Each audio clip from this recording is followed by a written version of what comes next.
Olá, boa noite. Começa agora o Jornal da Justiça desta terça-feira, 3 de maio. Presidentes do Supremo Tribunal Federal e do Senado reafirmam o compromisso de ambos para a harmonia entre os poderes, com o devido respeito às regras constitucionais e a atuação em prol da inegociável democracia e da rigidez do processo eleitoral. Esse é um dos destaques da edição de hoje e você vai ver também. Ministra Carmen Lúcia do Supremo notifica a cúpula da CPI da Covid por queixa-crime apresentada por ex-secretária do Ministério da Saúde.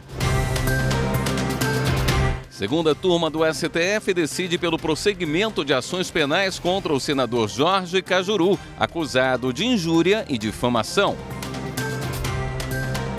E ainda, Tribunal de Justiça de Minas Gerais assina acordo para facilitar a realização de exames preventivos de câncer em comarcas do interior.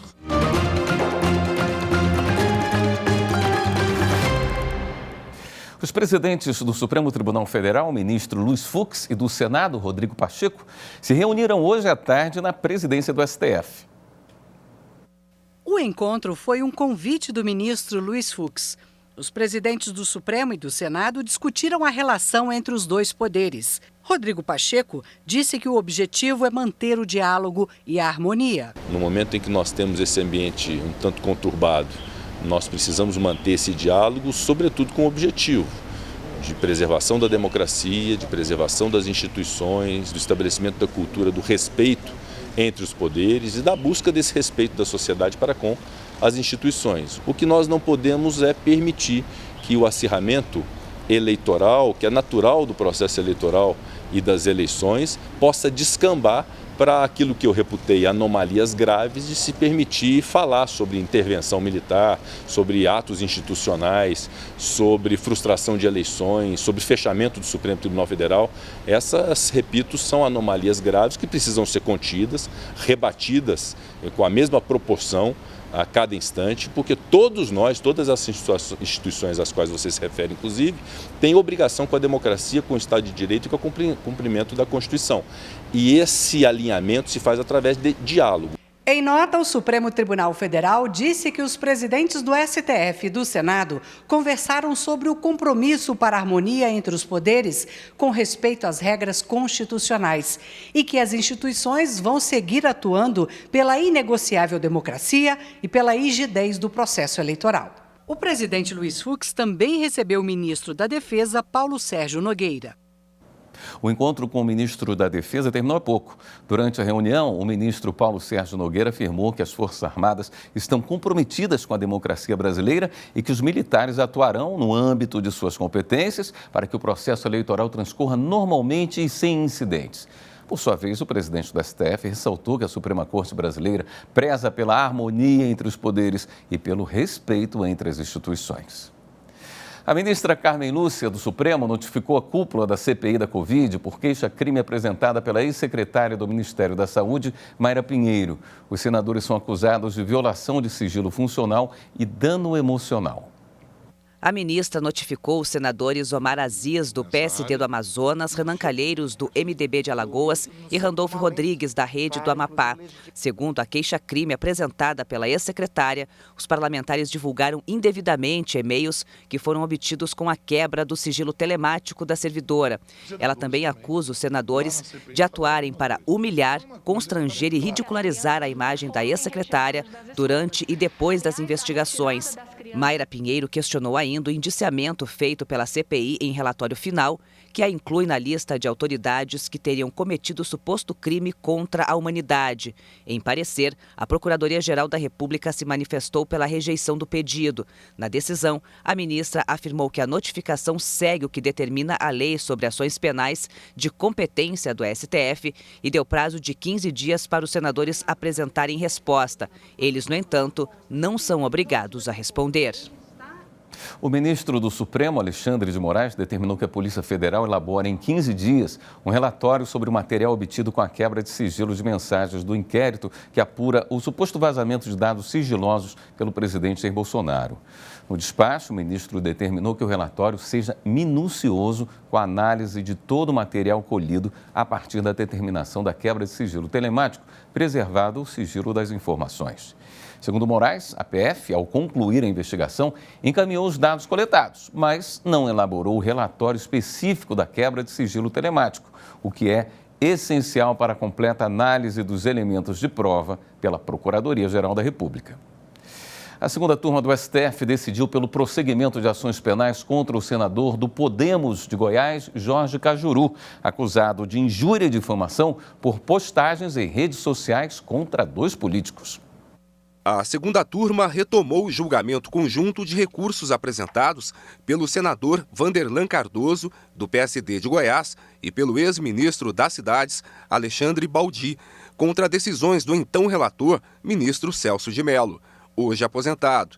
Os 2 políticos acusam o senador Jorge Cajuru, do Podemos de Goiás, da suposta prática de crimes de injúria e difamação, por causa de um vídeo e outras publicações em redes sociais. O relator extinguiu as queixas-crimes por considerar que as manifestações feitas em 2019 estavam protegidas pela imunidade parlamentar, no caso de delitos contra a honra. Mesmo entendimento da Procuradoria-Geral da República. No recurso, os 2 políticos apontam que o senador Jorge Cajuru abusou da liberdade de palavra, ultrapassou limites éticos e agiu no campo do insulto e da ofensa pessoal. Por isso, sustentam que a conduta do senador não deve ser alcançada pela imunidade parlamentar. O ministro Gilmar Mendes divergiu do relator. Em seu voto, lembrou que o Supremo tem descartado, paulatinamente, como não absoluta a imunidade parlamentar.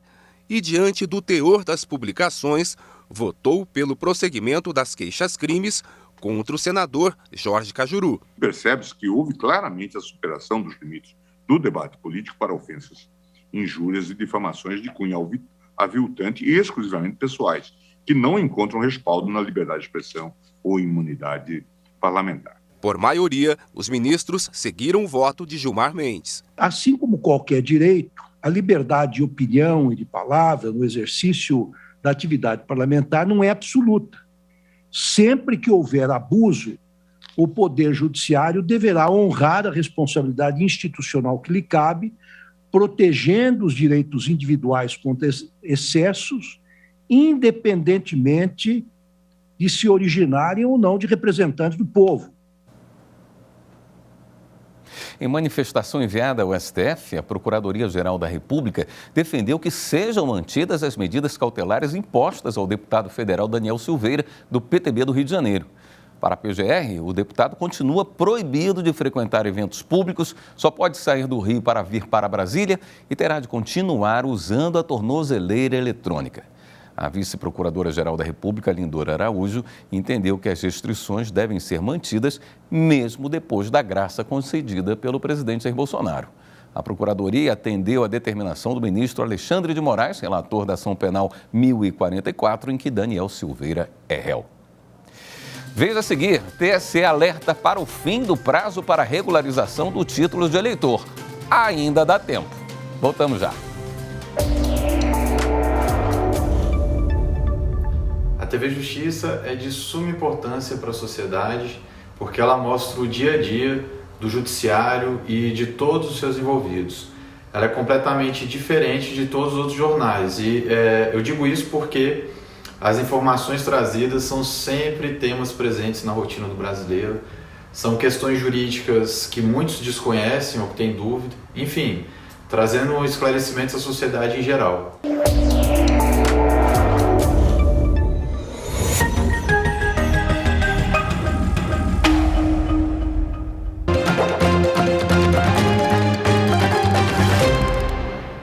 Amanhã, dia 4 de maio, é o último dia para tirar o título de eleitor ou regularizar a situação com a Justiça Eleitoral. As solicitações de serviço podem ser feitas pelo site do TSE. Vamos até o Tribunal Superior Eleitoral falar com o repórter Guilherme Glória, que tem os detalhes.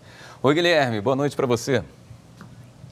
Boa noite, William. Boa noite a todos. Como você falou, né? Amanhã é o último dia, é o fechamento do cadastro eleitoral. Então, não é apenas quem vai tirar o título de eleitor que precisa correr. A pessoa que vai fazer a transferência do local de votação, aquela pessoa também que quer incluir o nome social no título de eleitor, ou até quem tem uma pendência aí de título cancelado, precisa ajustar tudo no dia de amanhã, no mais tardar. Vale ressaltar o seguinte, ninguém precisa correr até um cartório eleitoral para isso, dá para resolver tudo por aqui pelo celular, por exemplo, por um computador ou por tablet no site tse.jus.br.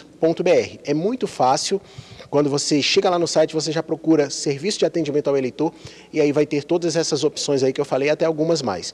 E algo que facilita ainda mais, que é importante a gente passar esse serviço, é se você está precisando fazer alguma coisa para regularizar o seu título de eleitor, você pode acessar youtube.com/Justiça Eleitoral, tudo junto, sem cedilha, que é o canal da Justiça Eleitoral. Lá tem uma playlist ensinando todos os detalhes para você tirar o título, fazer transferência e muitas outras dúvidas. Todo o funcionamento do site a gente destrincha direitinho para que nenhuma eleitora ou nenhum eleitor fique com dúvidas e possa tirar o título.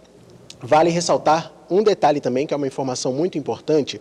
O fato ou boato, que também está lá no nosso canal do YouTube e é possível acompanhar também aqui na programação da TV Justiça, ele está saindo da televisão e da internet e agora não está apenas nesses dois meios, chega agora nas rádios também, no programa A Voz do Brasil, dias de terças e quintas, vai dar para você acompanhar. Para quem não sabe o que é o quadro Fato ou Boato, a Justiça Eleitoral esclarece aquelas informações que muitas vezes estão circulando por aí nas redes sociais e as pessoas não sabem se são verdade ou não, elas não sabem se é fato ou boato. E a Justiça Eleitoral esclarece através desse quadro. E aí, a gente tem um encontro marcado com você também para deixar você sempre muito bem informado através de fontes seguras, terças e quintas nas rádios, no programa A Voz do Brasil. Voltamos com você, William. Tudo explicado. Obrigado, Guilherme. E ainda falando sobre a Justiça Eleitoral, começa daqui a pouco a sessão plenária do TSE. Repórter Henrique Amaral tem as informações. O destaque da sessão de logo mais é uma petição de PSDB, MDB e União Brasil, o antigo Democratas. Os partidos alegam que a pandemia de Covid-19 inviabilizou o cumprimento da determinação de investir 5% do valor recebido do fundo partidário em programas de promoção e difusão da participação das mulheres na política. Agora, o TSE vai se pronunciar sobre o assunto. O plenário também deve julgar um recurso do deputado federal por Sergipe, João Bosco Leite, contra a decisão do Tribunal Regional Eleitoral do Estado, que cassou o mandato de João Bosco por irregularidades na prestação de contas de campanha. O Superior Tribunal de Justiça antecipou em um dia a sessão presencial para a formação de listas tríplices para o preenchimento das 2 vagas de ministro abertas na Corte. Será no dia 11 de maio, 9 horas da manhã. Na mesma reunião do pleito, serão eleitos os próximos presidente e vice-presidente do tribunal, além dos ministros que exercerão os cargos de Corregedor Nacional de Justiça, diretor da Escola Nacional de Formação e Aperfeiçoamento de Magistrados, ENFAM, diretor da Revista do STJ e membro efetivo do Conselho da Justiça Federal, o CJF. E o Superior Tribunal de Justiça entendeu que cabimento de recurso depende de previsão legal, não de estratégia processual da parte. Uma estudante discutia a reprovação por faltas decorrente de atrasos em voo internacional, tendo acionado a universidade em primeira instância para obter abono da ausência. O provimento favorável inicial foi reformado em apelação. Ela então recorreu ao STJ, mas com recurso ordinário em mandado de segurança, em vez de recurso especial para evitar a incidência da súmula 7. O enunciado impede a análise de provas pela Corte Superior e o pedido dependia disso. No agravo interno contra a decisão do relator, que não conheceu do recurso, a parte afirmou que, exatamente por ser hipótese de uso vedado do recurso especial por força da súmula 7, o recurso cabível seria o ordinário. Defendeu ainda a aplicação do princípio da fungibilidade recursal por haver dúvida sobre qual seria o recurso cabível, não sendo caso de erro grosseiro. O relator do caso no STJ, ministro Og Fernandes, pontuou que, ainda que se admitisse a fungibilidade, seriam aplicáveis os requisitos de admissibilidade do recurso especial, o que levaria ao não conhecimento em razão da súmula 7. De acordo com o ministro, o intuito de burlar a compreensão do tribunal sobre os requisitos constitucionais para a interposição do recurso especial não afasta nem reduz o inegável erro grosseiro da parte. Ao contrário, agrava a situação, configurando afronta ao judiciário. A segunda turma negou o provimento ao agravo interno e a recorrente foi multada pelo abuso do direito de recorrer. O STJ também julgou um caso envolvendo a homologação de acordo de não persecução civil. Quem explica é o repórter Rafael Porfírio. De acordo com o processo, a empresa assinou contrato para a coleta de lixo no município de Pelotas, no Rio Grande do Sul, por preço superior ao que seria devido, causando prejuízo ao erário. Segundo o relator dos embargos de divergência, ministro Gurgel de Faria, a empresa condenada por ato ímprobo, previsto no artigo 10 da Lei 8.429 de 1992, foi punida com a imposição do ressarcimento do dano ao erário e com a proibição de contratar com o poder público pelo período de 5 anos. Porém, no acordo celebrado com o Ministério Público, foi fixada multa civil de R$2,5 milhões de reais, em substituição à proibição de contratar.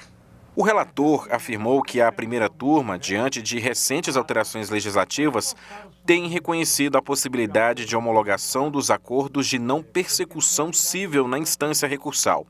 Diante disso, por unanimidade, o colegiado homologou acordo entre o Ministério Público do Rio Grande do Sul e a empresa condenada pelo ato de improbidade. Ao homologar o acordo, a primeira sessão extinguiu o processo com resolução do mérito e julgou prejudicados os embargos de divergência que haviam sido interpostos pela empresa de coleta de lixo. O Tribunal da Justiça Social. A partir de agora, esse é o lema que o Tribunal Superior do Trabalho passa a usar institucionalmente. O novo lema do Tribunal Superior do Trabalho faz parte de uma estratégia para ampliar a identificação da sociedade com o TST. De acordo com o presidente do Tribunal e do Conselho Superior da Justiça do Trabalho, ministro Emanuel Pereira, a iniciativa conta com outras ações, como a contratação de intérprete de Libras em todas as sessões de julgamento e na recepção do prédio sede, além da admissão de pessoas com deficiência intelectual. Outra meta é aumentar ainda mais a produtividade da Justiça do Trabalho. Nos 3 primeiros meses deste ano, o aumento foi de 10,9% na comparação com 2021. O slogan, o Tribunal da Justiça Social, passa a fazer parte da identidade visual e institucional do TST. Ele será visto em publicidades, promoção de eventos e placas de sinalização da instituição, entre outros locais.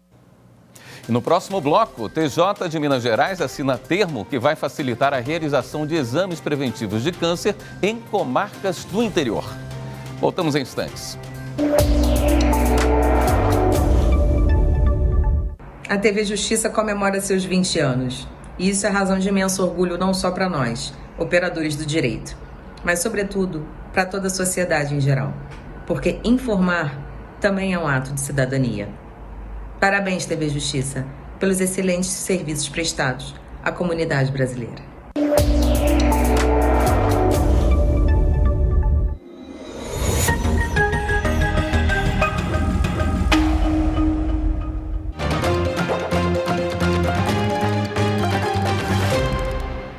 O Tribunal de Justiça de Minas Gerais assinou um termo que vai facilitar a realização de exames preventivos de câncer em comarcas do interior do estado.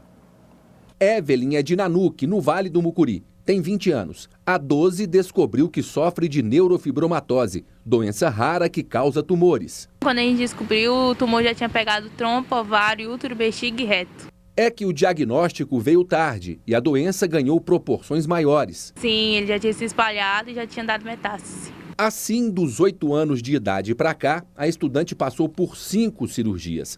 Toma medicamentos e passa por quimioterapias frequentes. Será assim por toda a vida. Mas se o diagnóstico tivesse sido feito precocemente... Poderia ter uma qualidade de vida bem melhor. Porque hoje em dia eu uso a bolsinha de colostomia, né? Por conta da lesão do tumor. E aí tem muitas coisas que eu não posso fazer por conta da colostomia. Essas coisas, pegar peso, fazer serviço muito pesado, essas coisas assim a gente não pode fazer.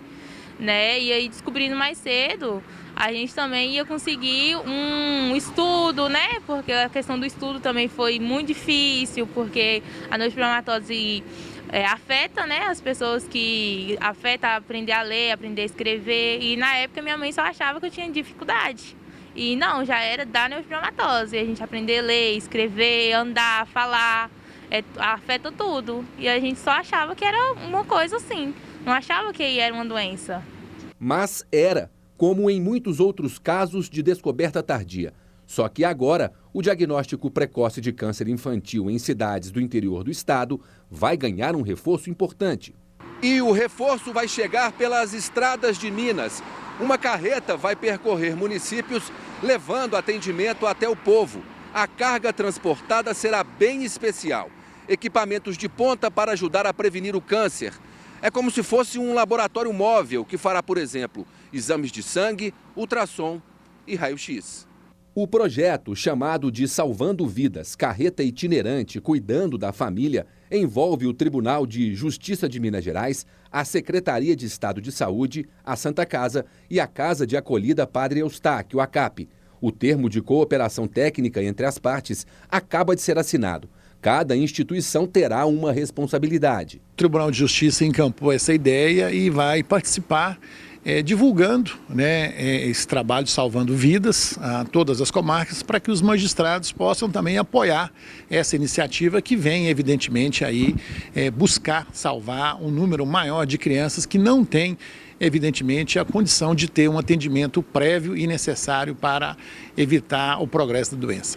Após os exames, se forem diagnosticados casos que exijam encaminhamento a hospitais, a Secretaria de Estado de Saúde direciona para o local de tratamento. O papel da Secretaria é regular esse paciente. No momento que ele faz esse exame e confirma um diagnóstico como câncer, a gente precisa colocá-lo na rede para continuar o tratamento. Então o papel da Secretaria é exatamente esse: regular e organizar o fluxo do paciente para ele ter o acesso ao tratamento definitivo o mais rápido possível.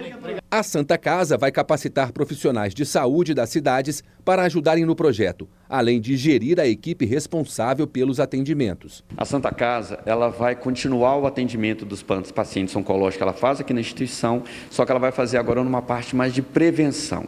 Então ela vai trabalhar junto com seus profissionais de saúde que vão a campo na carreta para poder atender tanto médicos, enfermeiros, auxiliares de enfermagem, né? Vamos fazer os protocolos clínicos para prevenção, vamos fazer os exames de imagem de sangue que precisam ser feitos para esses pacientes. Dentro da estrutura da carreta, a gente tem uma pequena sala de aula que é para dar treinamento tanto para os profissionais de saúde do município, quanto para as famílias que às vezes já têm um diagnóstico de uma doença oncológica e precisam de acompanhar e tratar isso de uma forma melhor. Do projeto, a CAP fica responsável pela gestão financeira, administrativa e de pessoal. A CAP vai contratar 2 assistentes sociais, e elas vão na frente, vão através do secretário de saúde, vamos saber onde tem a incidência maior de câncer, de problema de câncer de mama, de questão de câncer de próstata. Então, a Secretaria de Estado de Saúde vai mapear. Então, as nossas assistentes sociais vão atrás dos prefeitos da região. Vamos encurtar o caminho, né? Porque não justifica um homem na Lua em 5G, uma mãezinha demorar 5 meses para começar o tratamento. A CAP tem experiência no assunto. Entidade filantrópica, criada há 9 anos, tem esta sede em Belo Horizonte, onde acolhe jovens carentes com câncer. Aqui eles podem morar com os pais durante o tratamento. Cada paciente tem um nome na porta do quarto. São chamados de guerreiros e guerreiras, como a Camila, a Gliciane e o José Augusto. Aí está ele. Oi. José tem 10 anos de idade. Foi diagnosticado com câncer aos 4. A rapidez na detecção foi importante. A mãe dele, a dona Alice, sabe disso. Foi essencial. Quem mora aqui também é a Evelyn, que tem o nome no quarto dela e está firme no tratamento. Agora mais feliz por saber que uma carreta vai transportar esperança a quem precisa. Eu fico muito feliz que vai ter crianças com oportunidades bem melhores, que vão ter uma oportunidade de conseguir um diagnóstico bem mais cedo. São os quilômetros da solidariedade que, em breve, começam a ser percorridos em Minas Gerais. Esta edição do Jornal da Justiça fica por aqui. Uma ótima noite para você. Até amanhã.